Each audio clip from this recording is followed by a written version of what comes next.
बिस्मिल्लाहिर्रहमानिर्रहीम अस्सलाम वालेकुम। Welcome to Tabs online learning platform. आज की इस वीडियो में हम डिस्कस करने जा रहे हैं क्लास साइंस का chapter 8 which is energy and its forms. हाँ जी, पिछली वीडियो में हमने डिस्कस किया था law of conservation of energy को और एनर्जी कन्वर्टर्स को। आज हम डिस्कस करेंगे renewable energy sources. There are many sources of energy such as coal, oil and natural gas. कहते हैं कि एनर्जी के बहुत सारे सोर्सेज होते हैं, जैसे कि कोल है, ऑयल है एंड नेचुरल गैस है। इन फ्यूल्स को क्या कहते हैं? फॉसिल फ्यूल्स कहते हैं। These fuels would not last for ever. अब ये कहते हैं कि ये फ्यूल्स क्या हैं कि हमेशा के लिए नहीं होते।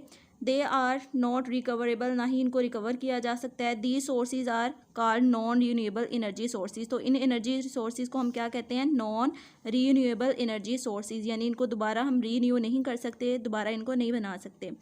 The shortage of fossil fuels will create serious energy problems.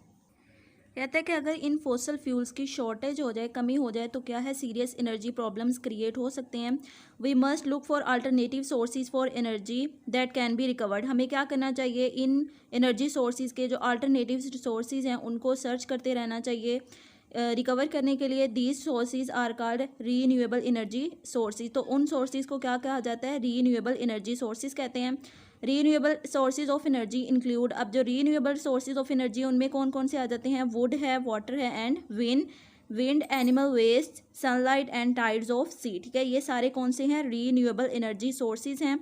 सबसे पहले क्या है? हाइड्रो इलेक्ट्रिक एनर्जी है। The kinetic energy of flowing water is transformed into electrical energy. कहते हैं कि जो फ्लोइंग वाटर है, जो बहता हुआ पानी है, उसकी काइनेटिक एनर्जी को किस में ट्रांसफ़र करते हैं? इलेक्ट्रिकल एनर्जी में। This energy is called as hydro electric energy. तो इस एनर्जी को हम क्या कहते हैं? हाइड्रो इलेक्ट्रिक एनर्जी कहते हैं। हाइड्रो का मतलब होता है वाटर एंड इलेक्ट्रिक एनर्जी, यानी जो वाटर से एनर्जी इलेक्ट्रिक एनर्जी बनेगी उसको क्या कहते हैं? हाइड्रो इलेक्ट्रिक एनर्जी कहते हैं। Dams are built to obtain this energy. Dams क्या हैं? डैम्स बनाए जाते हैं इस एनर्जी को ऑब्टेन करने के लिए, हासिल करने के लिए। नेक्स्ट है the water required for producing hydro electric energy is available for free of cost. अब कहते हैं कि जो वाटर रिक्वायर होता है हाइड्रो इलेक्ट्रिक एनर्जी को प्रोड्यूस करने के लिए, वो दस्तियाब होता है फ्री ऑफ कॉस्ट, यानी मुफ्त में हमें मिल सकता है। Hydel power stations do not add pollution to atmosphere. इसके अलावा जो हाइडल पावर स्टेशन होते हैं उनका क्या फ़ायदा होता है कि उनकी वजह से एटमॉस्फेयर में, फ़िज़ा में कोई पोल्यूशन नहीं होती। नेक्स्ट क्या है? विंड एनर्जी है। Wind has kinetic energy in it. हवा में भी क्या होती है? काइनेटिक एनर्जी होती है। क्यों होती है? क्योंकि वो मोशन में होती है, सो इस वजह से हवा के अंदर भी काइनेटिक एनर्जी होती है। अ wind mill is a machine which has blades. अब विंड मिल क्या होती है? एक मशीन होती है जिसके अंदर क्या होते हैं? ब्लेड्स होते हैं। जैसे यहाँ पे हमें डायग्राम में नज़र आ रही है कि ये क्या है? विंड मशीन है, विंड मिल है जो कि एक मशीन है जिसके ये क्या है? ब्लेड्स होते हैं। These blades move by the energy of wind. अब ये ब्लेड्स कब मूव करेंगे? जब उनको विंड मिलेगी, विंड की एनर्जी की मदद से ये ब्लेड्स मूव करेंगे। In recent years a wind mill is being used to produce electricity. कहते हैं कि अब जो रिसेंट ईयर्स हैं, कुछ ही सालों पहले क्या था कि विंड मिल को यूज़ किया जाता था प्रोड्यूस करने के लिए electricity. A wind farm consist of about 100 wind mills. एक विंड फार्म में कितने तकरीबन विंड मिल हो सकते हैं? 100, यानी इस तरह के विंड मिल एक विंड फार्म में 100 विंड मिल हो सकते हैं। Is use to generate electricity in greater amount. और वो 100 विंड मिल्स किसके लिए प्रोड्यूस यूज़ होते हैं? इलेक्ट्रिसिटी प्रोड्यूस करने के लिए ग्रेटर अमाउंट में। Wind energy is available without any cost. इसके अलावा क्या है कि विंड एनर्जी भी क्या है? अवेलेबल होती है without any cost. Wind energy does not cause any pollution. Wind energy से भी कोई पोल्यूशन काज नहीं होती। नेक्स्ट हमारे पास क्या है? Biogas. Biogas is a mixture of gases. अब कहते हैं बायोगैस भी क्या होता है? ये मिक्सचर होता है गैसेज का। These gases are formed by the decay of animal waste and water. ये गैसेज अब बनती कैसे हैं? By the decay of animal waste and water, यानी एनिमल के वेस्ट और जो वाटर हैं उनको डिके करने के बाद ये गैसेज बनाई जाती हैं। A biogas plant is used to produce this gas. एक बायोगैस प्लांट है, उसको लगाया जाता है और यूज़ किया जाता है इस गैस को प्रोड्यूस करने के लिए। Biogas can be used as fuel in homes. अब कहते हैं कि जो बायोगैस होती है इसको हम एज अ फ्यूल भी यूज़ कर सकते हैं होम्स के अंदर, घरों के अंदर।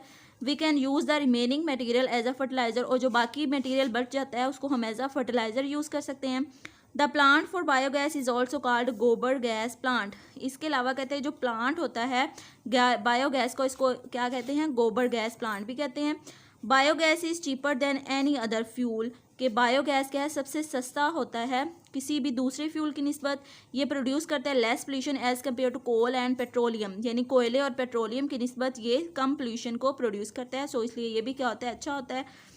नेक्स्ट हमारे पास क्या है, सोलर एनर्जी है, जो हम सूरज की मदद से बनाते हैं। The sun is the ultimate source of energy on earth. The energy coming from the sun is called solar energy. जो एनर्जी सन से आती है, सूरज से आती है, उसको क्या कहते हैं, सोलर एनर्जी कहते हैं। Solar energy can be changed into electricity with the help of solar cells. अब कहते हैं कि जो सोलर एनर्जी होती है, जो सूरज की रोशनी होती है, उसको हम चेंज कर सकते हैं इलेक्ट्रिसिटी में, किसकी मदद से, सोलर सेल्स की मदद से। Solar energy can be effective renewable energy source in our country. हम कहते हैं कि जो सोलर एनर्जी है, ये हमारे कंट्री में, हमारे मुल्क में इफ़ेक्टिव रीन्यूएबल एनर्जी सोर्स है, यानी इसको हम दोबारा बना सकते हैं। Solar energy comes on earth free of cost. अब सूरज की रोशनी भी क्या है, ज़मीन तक फ्री ऑफ कॉस्ट आती है, कोई ख़र्चा नहीं आता उसके ऊपर। This energy is also pollution free. ये भी एनर्जी क्या है, पोल्यूशन फ्री होती है। There is a lot of solar energy coming on earth. अब कहते हैं कि बहुत ज़्यादा सोलर एनर्जी अर्थ के ऊपर आ रही है, तो हम इससे फ़ायदा उठाते हुए क्या है, ज़्यादा इलेक्ट्रिसिटी को प्रोड्यूस कर सकते हैं। ठीक है, नेक्स्ट हमारे पास क्या है, टाइडल एनर्जी है। The wind when blow over the surface of the sea cause tides in it. अब कहते हैं कि जब हवा चलती है किसके ऊपर, सी, समंदर की सतह के ऊपर जब हवा चलती है, तो ये क्या प्रोड्यूस करती है, टाइड्स, जिसको हम लहरें कहते हैं। ठीक है, इन सम कंट्रीज़ कहते हैं कि कुछ कंट्रीज़ में क्या है कि ये जो टाइड्स होते हैं उनको यूज़ किया जाता है इलेक्ट्रिसिटी बनाने के लिए। Energy from sea tides is also free of cost. जो एनर्जी सी टाइड से बनती है वो भी फ्री ऑफ कॉस्ट होती है। This energy does not cause any type of pollution, और ये एनर्जी भी कोई पोल्यूशन काज नहीं करती। ठीक है जी, ये थे हमारे पास कुछ एनर्जी रिसोर्सेज, जैसे कि था सोलर एनर्जी है, हाइड्रो पावर इलेक्ट्रिसिटी है, पानी की मदद से हम इलेक्ट्रिसिटी प्रोड्यूस कर सकते हैं। जो एनिमल वेस्ट है उसको डिके करके, सूरज की मदद से। ठीक है, इसके अलावा जो समंदर की लहरें हैं, टाइड्स हैं, उनकी मदद से हम इलेक्ट्रिसिटी को प्रोड्यूस कर सकते हैं। और ये सारे जो सोर्सेज हैं वो क्या हैं, फ्री ऑफ कॉस्ट हैं। और दूसरा क्या है कि पोल्यूशन काज नहीं करते। ठीक है, नेक्स्ट अब क्या है, energy in our homes. Our body uses energy in our lives.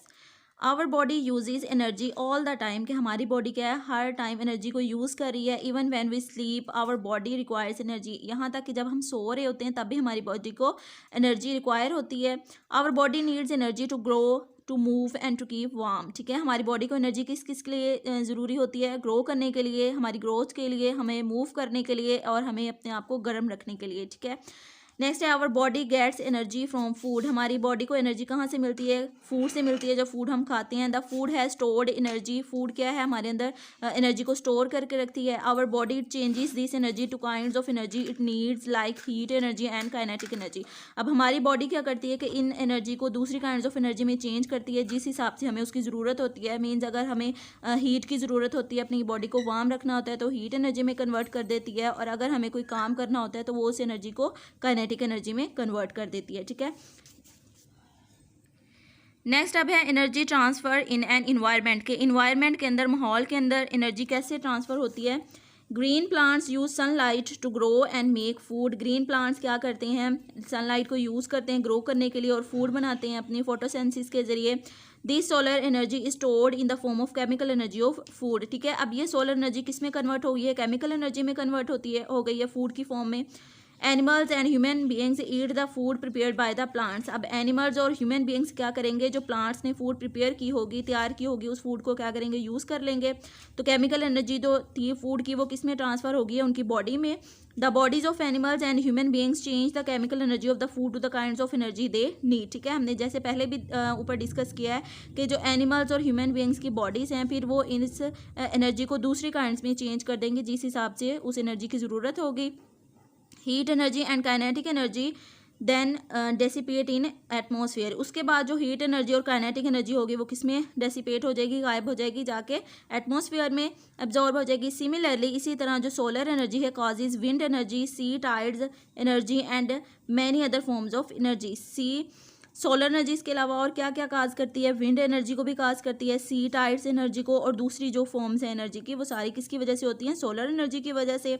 All these energies change their form and at the end dissipate in atmosphere. अब ये सारी एनर्जीज कहता है कि क्या करती हैं, अपनी फॉर्म्स को चेंज करती रहती हैं जिस हिसाब से इनकी ज़रूरत होती है, और इस तरह एट द एंड किस में हो जाती हैं, डेसिपेट एटमॉस्फेयर में। ठीक है, तो ये था आज का हमारा टॉपिक। उम्मीद है आप लोगों को समझ आ गया होगा। अगर आप लोगों को कोई भी कन्फ्यूजन होती है या किसी बात की समझ नहीं आती तो आप स्कूल के व्हाट्सएप नंबर पर कॉन्टैक्ट कर सकते हैं। ठीक है, अपना बहुत सारा ख्याल रखिएगा। अल्लाह हाफिज़।